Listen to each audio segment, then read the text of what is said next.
What's up, guys? I'm Alan here with Edge Autosport, and I have a new project vehicle to announce for the channel. It is going to be this 2022 WRX.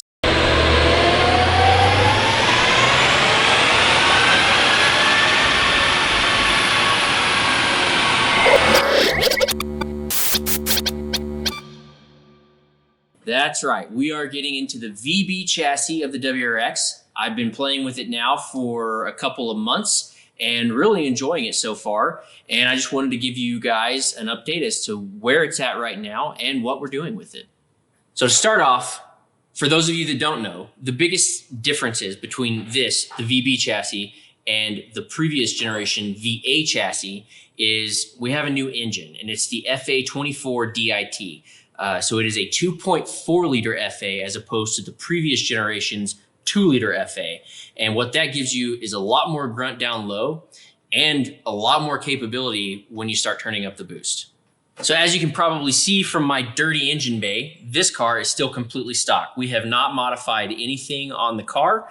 It is completely stock, and we're keeping it that way for a short amount of time because the purpose of the car at the moment is to develop kind of an off-the-shelf flash tune that we're going to sell on the website.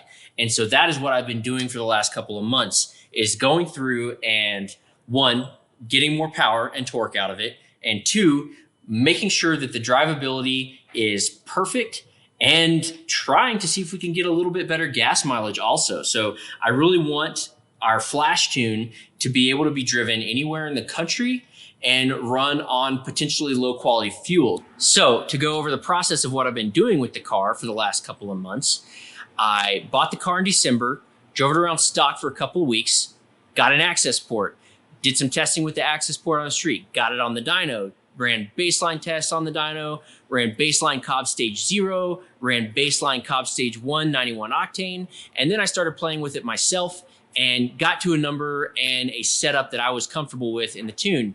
Drove it around a bunch here, played with the street drivability stuff, and then I gave the car to JP, who then drove it across the country to Washington, where he did some sea level testing for me.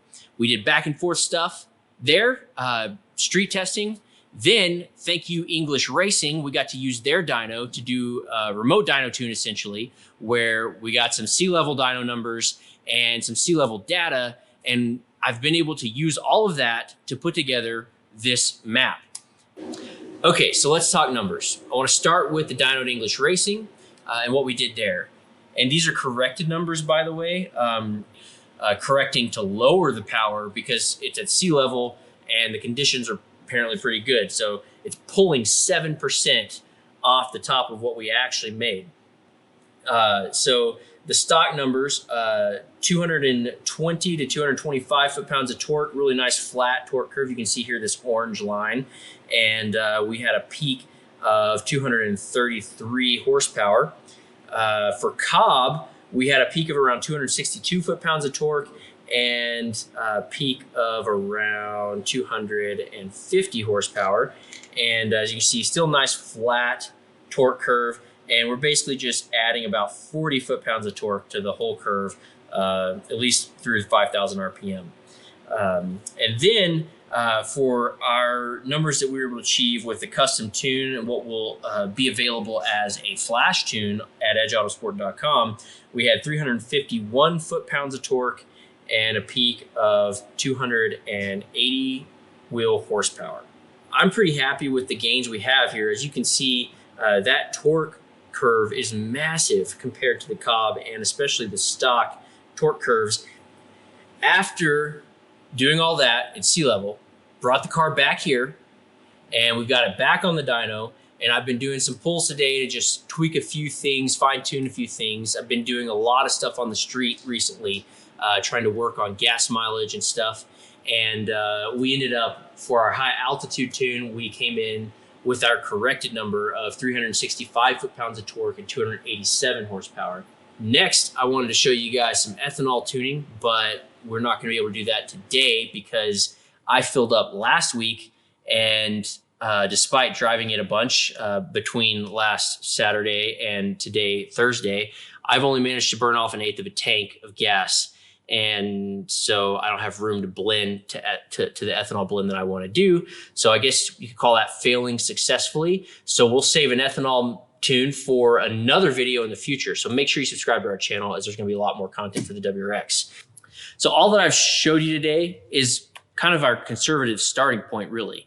It is the point that we feel comfortable with everybody running and not needing to worry about logs or anything. You can just buy the tune, flash it to your car, and be safe to go drive and have fun.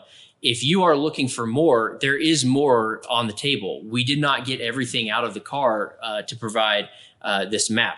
And if you are wanting more, if you're wanting to chase records, we can do a custom e-tune for you, and we can get more power, more torque out of your WRX, especially with ethanol, especially with more bolt-on parts.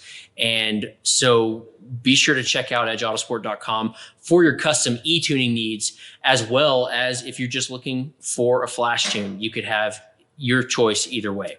Make sure you subscribe to the channel. I know I said it before, but you're not going to want to miss the content that's coming out. As you can see at my feet, we've got some parts that are coming up very soon. We got more parts that are off camera, and we're going to be showing you guys, not only we're going to be putting the parts on the car, we're going to show you what you get from the parts in terms of power and why it's able to make more power with those parts. So a lot of good content coming out that you're not going to want to miss. Well, guys, thanks for watching the video. I've got a little more work to do, so I'm going to get back to tuning. We'll catch you next time.